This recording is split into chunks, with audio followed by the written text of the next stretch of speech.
आप देख सकते हैं आज मैं रेलवे क्रॉसिंग पे यहाँ पर खड़ा हूँ और यहाँ ये जो संभल से सीधा सिरसी होते हुए जो ट्रेन जाती है मुरादाबाद के लिए, तो आप सोच रहे होंगे कि आखिर मैं यहाँ पर क्यों खड़ा हूँ। उसके खास एक खबर जो आपको दिखाने के लिए मैं यहाँ पर आया हूँ। यहाँ का कम से कम तहसील का पूरा अमला आज सिरसी में मौजूद है, क्योंकि कहीं ना कहीं अवैध रूप से जो लोगों ने भूमाफियाओं ने भूमि पर कब्जे किए हैं उनके विरुद्ध उनको नापने के लिए पूरा अमला यहाँ पर मौजूद है।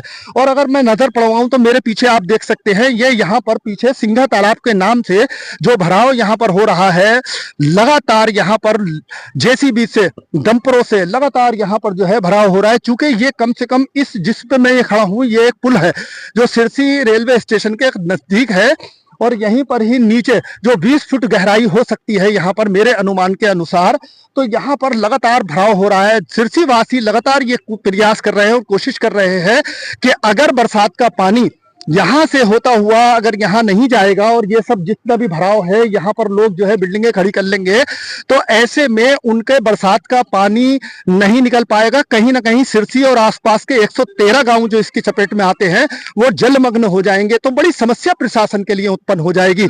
आप देख रहे हैं यहाँ पर जो हाईवे है, ये ट्रक आपको जाते हुए दिखाई दे रहे होंगे, क्योंकि यहाँ पर भी एक जो है पुल है और जहां मैं ये खड़ा हूं तो इसके नीचे भी एक पुल है। तो आप देखिए इन पुल को ये इसीलिए बनाया गया था ताकि बरसात का पानी यहाँ से बखूबी निकल सके। तस्वीरों को आप ज्यादा से ज्यादा शेयर करें। आप देख सकते हैं ये पूरा एक पुल है और यहीं से ही पूरा ये निकासी का रास्ता था, जहां पर खनन से लेकर अब तक पूरी तरीके से उसे पाटने की पूरी तैयारी है और तैयारी हो भी चुकी है। तो आप देख सकते हैं, तस्वीरों को आप ज्यादा से ज्यादा शेयर करें। अगर मैं नजर पड़वाऊं आपको तो आप ये भी इलाका देख सकते हैं, यहाँ पर पूरी आबादी है सिरसी की और 1 से 13 गांव बताए जा रहे हैं जो बरसात के टाइम में कहीं ना कहीं अगर इसका भराव होता है और यहाँ बिल्डिंगें खड़ी होती हैं तो ये पानी यहाँ से लेकर कहाँ जाएगा। आप देख सकते हैं, तस्वीरों को आप ज्यादा से ज्यादा शेयर करें। यहाँ पर कुछ लोग यहाँ पर आते हुए मुझे दिखाई दे रहे हैं जो सिरसी वासी हैं। क्या हाल है सर, ये यहाँ पर किस तरीके से ये यहाँ भराव ये हो रहा है? सर ये भराव हो रहा है, ये सब गलत अवैध तरीके से हो रहा है। यहाँ पे मेरी भी 55 साल की उम्र है कि वहाँ पे एक पुल बना हुआ है हाईवे के ऊपर और ये पानी जो है ईसागढ़ से लेके और बराई रोड की तरफ होता हुआ 12-13 गांवों का पानी आता है सिंगे में। सिंगे से उस मेहराबों के नीचे से पानी होता हुआ हाईवे के नीचे पुल से होता हुआ और यहाँ पुल के नीचे वो होके निकल के सोत नदी में जाता है ये पानी। अगर ये भराव हो जाएगा तो इसका पानी सर हमारी बस्ती डूब जाएगी पूरी, जिससे कि बीमारी फैलने का भी खतरा है और बस्ती के लोगों का घर मकान ढहने का खतरा है। तो ये जो है ये हम ये चाहते हैं कि जो जिस हालत में जमीन पड़ी है, टाइम बारिश के टाइम पे पानी भर के निकल जाता है, उसके बाद कोई भी पट्टे धारक हो या किसी की जमीन हो वो अपने खेती करे, सिंगाड़े पाले, मछली, ये जलमग्न भूमि है सर और सिंगाड़ा पाल सकता है या मछली पाल सकता है। अगर ऐसे भराव होगा तो हमारी बस्ती को खतरा है, जिससे हम शासन प्रशासन से दोनों से अनुरोध करते हैं कि इसे रुकवाया जाए, तुरंत उठवाया जाए, क्योंकि ये भूमाफियाओं द्वारा किया जा रहा है, ना ही के जिनके पट्टे उनका है। ये जलमग्न हो गई यहाँ पे, तो पूरे आसपास के इलाकों का पानी आता है और यहाँ पे सब पानी रहता है और ये तो भूमाफिया है अपने पाट रहा है, कुछ भी कर ले इनका क्या। और बताइए इसमें से सारे पानी सिंगाड़े मछली सब पलती थी इसमें, यहाँ तक इसे पुल तक पानी रहता था। अच्छा। और इधर भी पानी और इधर को एक आगे चल के खार लगती है, खार में होके और ये नदी में पानी जाता था हमारे होश में खूब। हमने इसमें खूब, और जब भी बारिश होती थी सड़क पार पानी जाता है, इतना पानी रहता है और ये भूमाफिया कर रहा है साहब। अब इनका सरकार में लेन देन, अब क्या कर कैसे कर।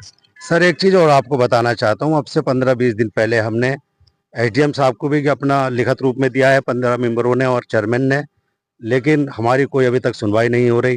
और हमने डीएम साहब के यहाँ भी दिया है, वहाँ भी अवगत कराई है।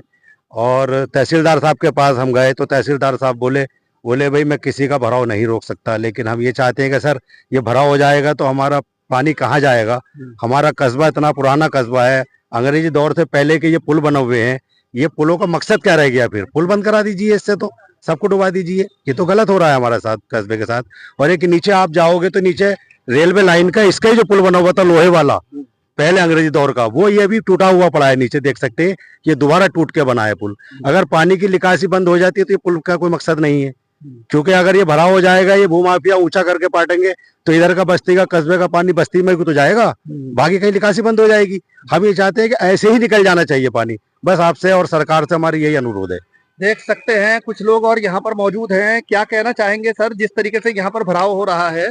तो आपने रुकवाने की कोशिश नहीं करी? बहुत प्रयास कोशिश नहीं करी है करे? हमने, डीएम साहब को भी एप्लीकेशन दी है और कमिश्नर साहब को भी दी है, मुख्यमंत्री पोर्टल पे भी डाला है। करीबन हमें 1 महीना हो गया सब जगह जाते हुए, और बराबर यहाँ भराव हो रहा है। किसी भी तरीके से अभी तक कोई भराव नहीं रुका है, और एक जमाने से यहाँ पानी रहता है। ये गड्ढे हैं, पूरे कस्बे का, सिरसी के यहाँ पानी आता है। ये जमीन काहे की है? ये क्या पट्टों की जमीन है? ये पट्टों की जमीन है। यहाँ पहले मच्छी पालन और सिंगाड़े की बेल पड़ती थी, और वही एक जमाने से चली आ रही है जब से हमने होश संभाला है। लेकिन इसमें तालाब ही देखा हमने तो, लेकिन अभी ये कुछ लोग मिलके और ये कब्जा करने की सोच रहे हैं इस जगह पे। आज टीम आई थी नपाई तुलाई? हाँ, नपाई तुलाई कर रहे हैं वो, अभी सर्वे कर रहे हैं। तहसील की टीम आई है और यहाँ पर जो है नपाई तुलाई का काम हो रहा है, और लगातार भराव, जैसे आप बता रहे हैं, लगातार भराव यहाँ जारी है। तो ऐसी स्थिति में अगर नहीं रुका तो फिर आपका अगला कदम क्या होगा? अगला कदम ये होगा सर, क्या माननीय मुख्यमंत्री जी से मिलेंगे, माननीय मुख्यमंत्री जी गुहार लगाएंगे अपनी, क्या हमारा ये भराव रोकना चाहिए। और फिर भी अगर नहीं रुकेगा तो हम सर अब कस्बे को डूबने नहीं देने के, हम पे दरी बिछाए के हम डीएम साहब के आवाज पे हम धरना करेंगे, भूख हड़ताल भी कर सकते हैं। भूमि पे आप यहाँ पर जो भराव पड़ा है तो उस भूमि को नापने आए हैं सर? जी जी तो जी ये कौन सी घाटा संख्या है और किस श्रेणी में दर्ज है सर? ये 1512 नंबर को हम नाप रहे हैं, जो भट्टे के नाम से अंकित है अभिलेखों में। अच्छा, और जो पीछे ये जो भराव वाली ये भराव जो ये 1513 नंबर है, ये संकरण भूमिधर का नंबर है, श्रेणी 1 का।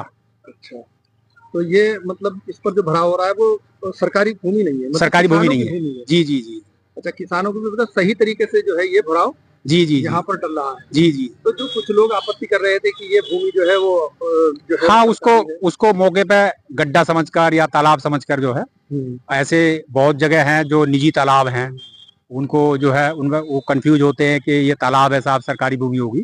तो हर जमीन जो है वो, हर तालाब जो है वो सरकारी नहीं होता।